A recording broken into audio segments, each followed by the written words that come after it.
Bismillahirrahmanirrahim. Assalamualaikum warahmatullahi wabarakatuh. Semangat perubahan, salam kedaulatan rakyat.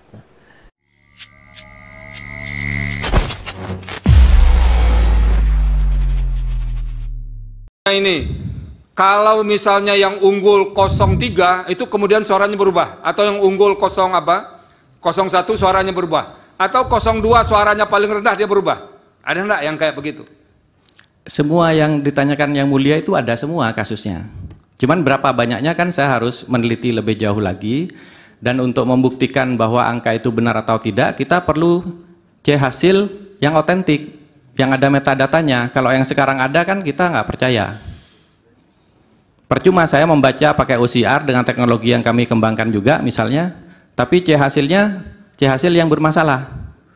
Enggak. Saya bisa menunjukkan TPS aneh di sini, saya ada slide-nya juga. Ini mungkin Yang Mulia bisa lihat ini, bisa dibayangkan ya.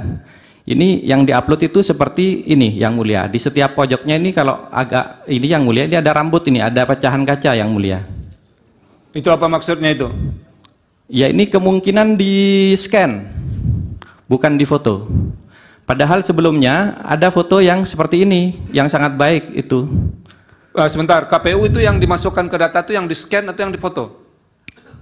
Terima kasih majelis. Jadi foto yang digunakan itu adalah foto di handphone masing-masing anggota KPPS. Jadi kualitas masing-masing handphone kan beda-beda. Oke. Jadi itu jawabannya. Silakan yang akan dilanjutkan. Yang Mulia, kalau seperti ini pasti bukan dari handphone Yang Mulia. Kalau ini hasil scan ya? Ini bisa dilihat ini dan sama semuanya. Masa handphone seperti ini? Ada cam scanner, macam-macam saya temukan. Ada yang warnanya hitam, bukan biru tulisannya. Ini sudah saya contohkan nih, kalau Yang Mulia menanyakan yang tadi, saya sudah buat slide ini.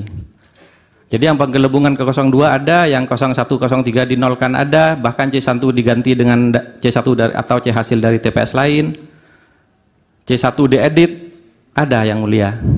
Nah pertanyaan kita, ini sekali lagi pertanyaannya mungkin sulit dijawab ya. Kira-kira berapa sih jumlah yang dibegitukan? Dari hasil Anda saja. Sekali lagi saya tidak bisa menjawab kalau tidak diberikan C hasil yang otentik Yang Mulia. Kami berharap di sini karena ada Bawaslu, mudah-mudahan Bawaslu berani memberikan, karena KPU sepertinya tidak pernah mau memberikan itu.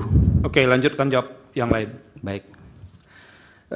Dari Pak Magdir, apakah ada anomali? Sudah terjawab ya barusan. Sangat banyak anomalinya. Jadi checksum yang saya lakukan ada 5 jenis dan semuanya anomali, semuanya dilanggar.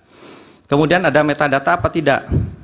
Dalam penelitian saya tidak ada metadata, dan sudah banyak ahli yang sudah bicara di publik, di podcast maupun dalam diskusi publik, bahwa metadata C hasil di KPU itu tidak ada. Siapa yang diuntungkan? Sekali lagi saya juga tidak bisa menjawab. Terus apa yang paling jelas dari temuan saya ini? Yang paling jelas, data Sirekap ini rusak parah. Jauh dari yang seharusnya. Gitu. Terlalu banyak perubahan. Dan kalau dilihat 230 sekian perubahan itu dari TPS yang sudah diupload, itu 37% Yang Mulia. Itu bukan error lagi, menurut saya itu Saudara error. Saksi, ya. Anda mengenal audit forensik nggak di IT ini? Saya tahu sebagai sebagai praktisi, tapi saya tidak berprofesi di bidang itu. Oke, ini kalau kita berandai-andai ya. Ya. Ini kalau di audit forensik berapa lama sih waktunya untuk semua C1 itu? Yang perlu diaudit forensik Sirekapnya Yang Mulia. Sirekapnya ya? Ya, jadi kalau membaca C1 itu, saya yakin tim dari ITB itu sudah membuat dengan sempurna untuk membaca itu. Tinggal diberikan bahan yang benar. Dan jangan ada intervensi setelah server dari OCR atau WMR-nya itu menjawab. Biarkan salah atau benar, biar kita yang mengoreksi. Oke, terima kasih. Baik, ada pertanyaan berikutnya dari Pak Magdir, kalau nggak salah tadi ya, sebentar catatan saya kacir. Nomor 3 ya. Oh, sejak kapan saya bisa baca? Dari semula itu masih ada datanya di KPU. Walaupun saya sebenarnya menyalakan sejak tanggal 19 kalau tidak salah, karena sudah agak kisruh gitu ya. Jadi data yang tertua masih ada tanggal yang tadi. Kemudian dari termohon tidak ada pertanyaan. Dari pihak terkait, saksi fakta. Oh iya, saya saksi fakta. Kemudian apakah pernah melakukan ini berjenjang? Saya pernah melakukan, saya punya tim untuk mengaudit data C1 dibandingkan dengan berjenjang, tapi untuk pileg. Saya membantu salah satu caleg di Jawa Timur, di Dapil Jatim 7. Itu ada perbedaan sedikit antara dua paslon yang satu partai, sehingga saya bisa membandingkan, dan memang ada perbedaan. Masing-masing berbeda sekitar 10.000. Yang mulia barangkali lebih spesifik untuk Pilpres maksudnya. Oh ya, kalau untuk Pilpres saya rasa saya hanya melihat contoh-contoh data rekap. Ternyata di situ yang diupload adalah PDF yang berupa foto yang sangat sulit dibaca oleh sistem, sehingga nggak mungkin mata saya mengamati itu. Ada puluhan bahkan ratusan lembar dari setiap kecamatan, setiap jenjang naik makin banyak.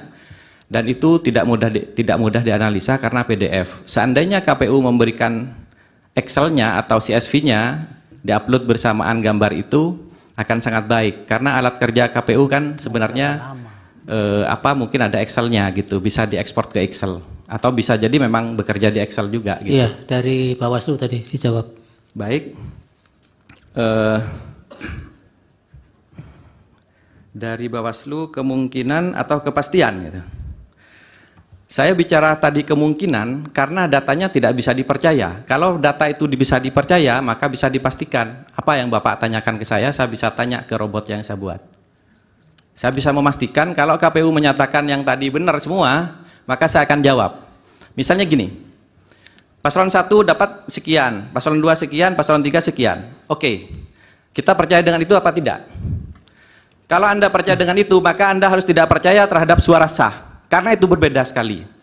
Ada 23 juta di seluruh Indonesia ini perbedaannya. Ya, Anda jangan menyimpulkan, kan Anda tadi saksi. saya ditanya. Ini dari Roy Suryo ya. Ini dibuat Rabu 13 Maret kemarin ya. Sudah seminggu lebih tampilan Sirekap blackout, tidak berisi data atau rincian hasil rekap. Padahal namanya Sirekap. Jadi Sirekapnya sudah gagal ketika dia tidak bisa menampilkan rekapitulasi. Gitu ya, clear itu. Clear banget itu, gagal. Kini Sirekap hanya seperti Google Form yang hanya menampilkan data pasif berupa foto hasil capture C hasil yang diunggah oleh para KPPS ke situs KPU. Memalukan. Ya, memalukan, bahkan teramat amat sangat memalukan, karena seharusnya situs IT KPU yang menjadi kebanggaan nasional dengan biaya mahal tersebut harusnya bisa menampilkan kecanggihan teknologi karya anak bangsa. Apalagi disebut-sebut sebagai anak buah karya kampus yang menjadi kebanggaan teknologi Indonesia, tempat Presiden pertama RI Bung Karno dulu pernah mengenyam pendidikan di sana. THS, Teknik House School de Bandung, adalah nama awal kampus ternama yang berdiri sejak 3 Juli 1920 yang semenjak 1959 resmi menggunakan ITB, Institut Teknologi Bandung. Ada yang bilang ITM kalau buat orang Jawa. Kenapa? Karena Institut Teknologi Bandung. Nama ITB kini kerap disebut-sebut berada di balik MOU dengan KPU. Memang tidak salah. MOU Sirekap ditandatangani 2,5 tahun yang lalu, tepatnya 1 Oktober 2021. Rektor ITB dan Komisioner KPU. MOU bernomor sekian-sekian sekaligus nomor sekian-sekian kini ramai diperbincangkan di berbagai kalangan. Kenapa ramai diperbincangkan? Karena pihak ITB-nya nggak berani ngomong, KPU-nya mingkem.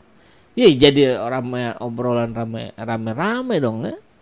Bagaimana tidak, MOU yang awalnya bertujuan sangat mulia dan saya pun percaya sampai dengan sekarang insya Allah kepercayaan itu tidak dihianati oleh keadaan. Secara institusi ITB tidak terlibat. Namun memang ada oknum di dalam ITB maupun KPU yang memberikan peluang menjadi dimungkinkannya kasus-kasus yang sebelumnya terjadi dengan memberi peluang backdoor, pintu belakang backdoor itu ya. Secara teknis di Sirekap sangat membuatnya disalahgunakan. Jadi ada pintu belakang yang dibuka untuk orang masuk dan mengacak-acak sistem itu sesuai harapan dan keinginan mereka gitu ya. Saya tidak perlu mengulangi lagi di sini betapa banyaknya kebodohan kekonyolan yang sudah terjadi di Sirekap selama ini, mulai dari OCR (Optical Character Recognition) dan OMR (Optical Mark Reader) yang bisa atau dibuat salah baca sehingga menambah angka secara otomatis dengan auto algorithm. Dan itu selalu kalau penambahan ke 02, enggak 100%, 90% lah, 5%-nya bagi-bagi ke 01, 03. Sehingga disebut-sebut ini bisa mengunci angka di kisaran tertentu. Kalau 03 bilang 03 dikunci di 17, nggak bisa naik-naik. Hingga meroketnya perolehan angka partai tertentu, 02 maksudnya ya, yang sudah seharusnya melandai. Terus saja, oke gas, gas naik gimana? Oke gas. Tolol juga ya. Ya kasihan rakyat gitu, dibodoh-bodohi gitu. Diberikan iming-iming makan siang gratis, susu gratis. Kemudian kalau dia jadi kepilih, yang terdepan dilakukan apa? Naikin pajak jadi 12%. Gimana enggak? Apa istilah yang paling tepat buat ini? Gitu. Konyol sekali gitu. Hari ini bahkan di sidang lanjutan sengketa informasi antara Yayasan Advokasi Hak Konstitusional dan KPU di Komisi Informasi Pusat diakui fakta yang selama ini ditutup-tutupi. Baca, ini kebohongan publik telah terjadi. Yakni adanya kontrak pengadaan yang dilakukan KPU dengan Alibaba, Cloud Alibaba. Itu disampaikan pihak KPU diwakili LH saat menjawab pertanyaan Ketua Majelis Komisi Syawaludin. Hal ini sekaligus membahas telah menjawab kebohongan yang selama ini dikatakan oleh Komisioner KPU, BI dan Ketua KPU yang beberapa waktu silam tidak mau mengakui bahwa Sirekap menggunakan cloud milik asing, yakni Alibaba. Sekarang terbukti di pengadilan. Mau apa lagi? Ini sudah fakta demi fakta terjadi. Makin dahsyat, makin kesini makin telanjang itu data-datanya.